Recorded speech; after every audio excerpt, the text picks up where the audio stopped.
এইবার আপনাদের দেখাবো যে স্কুল সার্ভিস কমিশন রাজ্য সরকারকে ফের কেন সতর্ক বার্তা দিতে হলো সুপ্রিম কোর্টকে। দাগীদের ওপর কড়া নজর রাখছে সর্বোচ্চ আদালত। জানিয়ে দিল সুপ্রিম কোর্ট কোনো দাগী প্রার্থী ছাঁকনি গোলে চাকরি পেল কিনা সেদিকে নজর রাখা হবে। সব দাগী প্রার্থী নিয়োগ প্রক্রিয়া থেকে বাদ গিয়েছে, পরীক্ষাও হয়েছে। আপনারা জানেন যে নভেম্বরের প্রথম সপ্তাহে এসএসসির ফল প্রকাশের সম্ভাবনা রয়েছে। রেজাল্টের পর সফলদের তালিকায় কেউ দাগী আছে কিনা সেটা জানাতে হবে। এসএসসি মামলার শুনানিতে কয়েকজন মামলাকারীকে এই নির্দেশ দিয়েছে সর্বোচ্চ আদালত।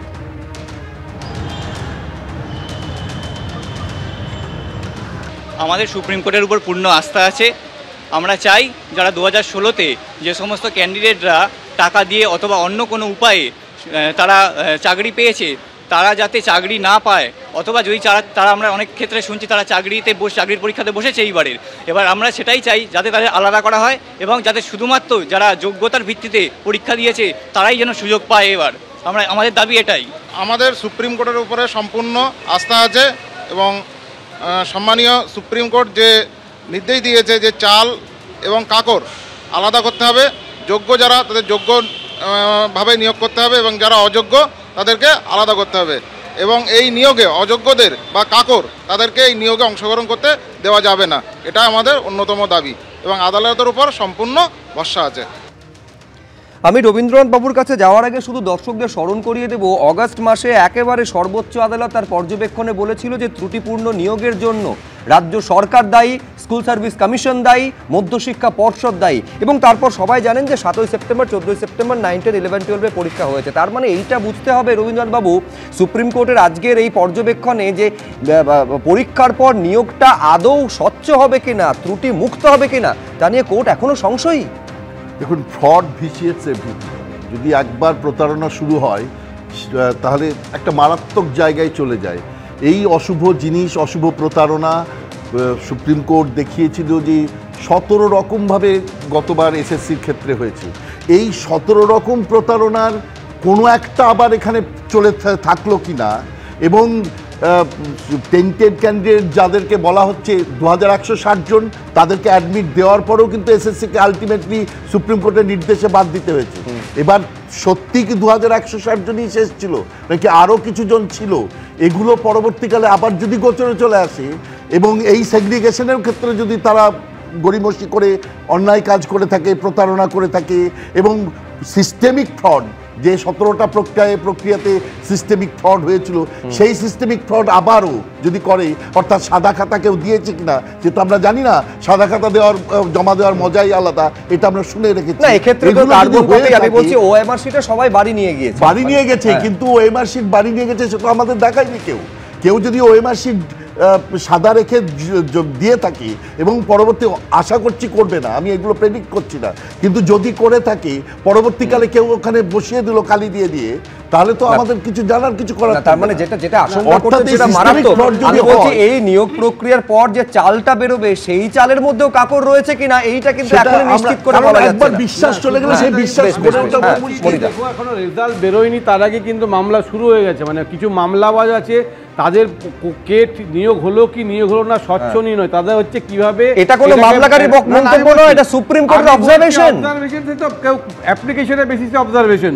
আমি বলছি যে দেখো, সুপ্রিম কোর্টের একটা 22শে অক্টোবর একটা অর্ডার দিয়েছে উত্তরপ্রদেশের জুডিশিয়ারি যারা আছে তাদেরকে, যে বলেছে 8 বছর যদি কেউ চাকরি করে থাকে তাদেরকে মামলাগুলো না হলেই ভালো হতো, এরারের জন্য যেমন দুর্নীতি চলছিল সেইভাবে চলতো।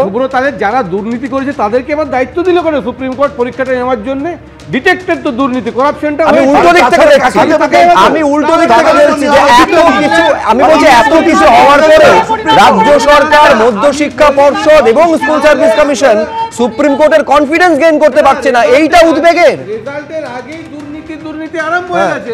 আমি রবীন্দ্রনাথকে যা বললো বলে যে যখন একবার দুর্নীতি শুরু হয়েছে সেটা বন্ধ হয় না, তাহলে বন্ধ যাতে হয় তার সেটা দেখবে সুপ্রিম কোর্ট। তাহলে যে দুর্নীতি আমি শুধু সুপ্রিম কোর্টে যখন পরপর নির্দেশগুলো আসছে তার মধ্যেও আমি শুধু দর্শকদের মনে করিয়ে দেব, এই যে 1806 জন দাগির তালিকা প্রকাশ করা হয়েছিল, তারপরে কি হয়েছিল সেটা সকলেই জানেন। 1400 জন দাগি শিক্ষকদের অ্যাডমিট কার্ড দিয়ে দিয়েছিল কমিশন, পরে সেটা প্রত্যাহার করতে হয়েছিল।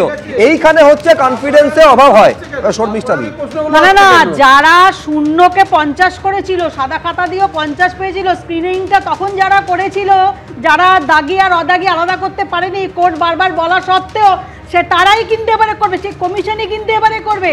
সুতরাং এবারও শস্যের মধ্যে ভূত আছে কিনা, কারণ চুরিটাকে যারা শিল্প হিসাবে নিয়েছেন সেখানে অনেক কিছুই কিন্তু সম্ভব, অনেক কিছু সম্ভব, সেটা কিন্তু এখনই বলা যাবে না, এখনই কিন্তু বলা যাবে না।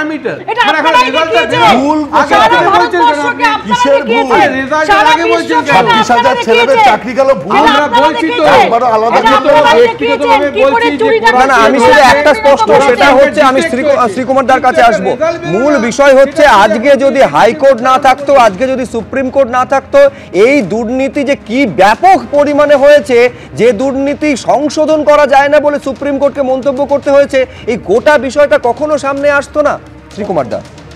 কখনো আসতো না, মানুষ প্রত্যেকেই জানতো, অথচ এটা সারফেস হতো না এই কারণে, কারণ কোনো কনস্টিটিউশনাল বডি ছাড়া এটাকে তো প্রকাশ করা যাবে না, মুখে মুখে বললে ওই কথাগুলোর কোনো মূল্য থাকে না। কাজে কোর্ট ছিল বলে আজকে অন্তত কিছু ছেলে হলেও হয়তো ভালো চাকরি একটা পেতে পারে, এই পাবেই এমন কোনো গ্যারেন্টি নেই, এটা এক। 2 নম্বর হচ্ছে এই করাপশনের সব থেকে খারাপ জায়গা যেটা হলো সেটা হচ্ছে আপনি এবারে স্কুল আর কলেজ, না তার সঙ্গে আপনি যোগ করুন এই 2016 প্যানেল যারা 2025-এ আবার পরীক্ষা দিচ্ছেন, এই 9টা বছর পর তারা আবার পরীক্ষা দিচ্ছেন, তারা যোগ্যতা মানে আদৌ উতরতে পারবেন কিনা সেই অনিশ্চয়তার অন্ধকার থেকে কে বের করবে তাদের? না না না, যারা লাখ লাখ টাকা দিয়ে চাকরি পেয়েছিল তাদের কাছে তো এই সরকার তো দায়বদ্ধ, তাদেরকে রক্ষা করবার জন্য তো অনেক কিছু সুপার নিউমেরিক পোস্ট ক্রিয়েট করা হয়েছে। শ্রীকুমার মুখোপাধ্যায়, আমি একটু শেষ করি, বলেন, আমি শর্ট মিস্টার দিই প্লিজ বলেন।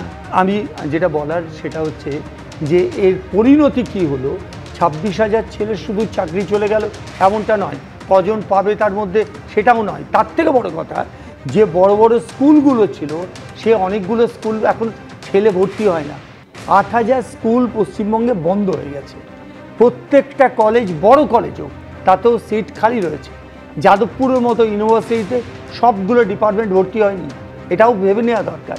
এর কারণ গোটাটাই হচ্ছে ফ্রাস্ট্রেশন, আমি আগামী দিনে কোথায় যাব তার কোনো জায়গা খুঁজে না পাওয়া, ওই চপ বাজতে যাওয়াই একমাত্র পথ, কাজেই তাদের পড়াশোনাটা ছেড়ে দেওয়ার কথা ভাবছে, এইটা হচ্ছে আমাদের পরিণতি আগামী দিনে পশ্চিমবঙ্গে। পরিণতিটা কোন জায়গায় আমি বলছি, এই যারা এখনো পর্যন্ত নিয়োগ পাননি তাদের কথাটা একবার দেখলে সেটা স্পষ্ট হয়। আমি একটা ছবি এখানে দর্শকদের রাখবো, সেটা হচ্ছে 2014 যারা প্রাইমারি টেট উত্তীর্ণ হয়েছেন তারা আজকে রাস্তায় নেমেছিলেন, সল্টলেকের করুণাময়ীতে তারা বিক্ষোভ দেখালেন, পর্ষদ অফিসের সামনে পুলিশের বাধার মুখেও পড়তে হয় তাদের। ছবিটা দেখুন।